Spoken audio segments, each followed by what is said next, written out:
তেহরানে ব্যাপক হামলা অব্যাহত রেখেছে যুক্তরাষ্ট্র এবং ইসরায়েল। পাল্টা দাঁত ভাঙা জবাব দিচ্ছে ইরানও। ইরানের রাজধানী তেহরান সহ সামরিক স্থাপনা লক্ষ্য করে ক্ষেপণাস্ত্র হামলা চালিয়েছে তেল আবিব। এদিকে সৌদি আরবের পর দুবাইয়ে মার্কিন দূতাবাসে হামলা চালিয়েছে ইরান। সৌদিতে হামলা হয়েছে সিআইএ কার্যালয়েও। হরমুজ প্রণালীতে ট্যাঙ্কারগুলোকে সুরক্ষা দিতে নৌবাহিনী মোতায়েন করবেন ট্রাম্প। যুদ্ধের ভয়াবহতা বিস্তৃত হচ্ছে মধ্যপ্রাচ্য জুড়ে।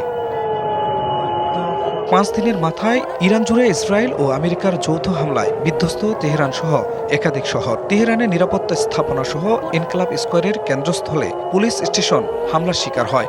ইস্পাহান, কোম এবং উর্মিয়া শহরেও বোমা বর্ষণ করা হয়েছে। ইরানে হামলা শুরুর পর থেকে এ পর্যন্ত প্রায় 2000 লক্ষ্যবস্তুতে হামলা চালিয়েছে যুক্তরাষ্ট্র। হামলায় একটি সাবমেরিন সহ ইরানের 17টি রণতরী ধ্বংস করা হয়েছে বলে দাবি করেছে মার্কিন সেন্ট্রাল কমান্ড।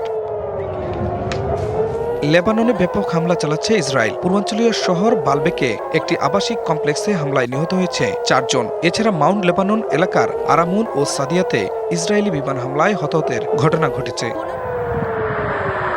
কোনো ছাড় দিচ্ছে না ইরান ও লেবাননের হিজবুল্লাহ বাহিনীও। ইরানের ড্রোন হামলায় বিধ্বস্ত হয়েছে দুবাইয়ের মার্কিন দূতাবাস। হামলার পর আগুন ধরে যায় ভবনটিতে, তবে কোনো হতাহতের খবর পাওয়া যায়নি। এছাড়া সৌদি আরবে মার্কিন গোয়েন্দা সংস্থার কার্যালয়েও ড্রোন হামলা চালিয়েছে তেহরান।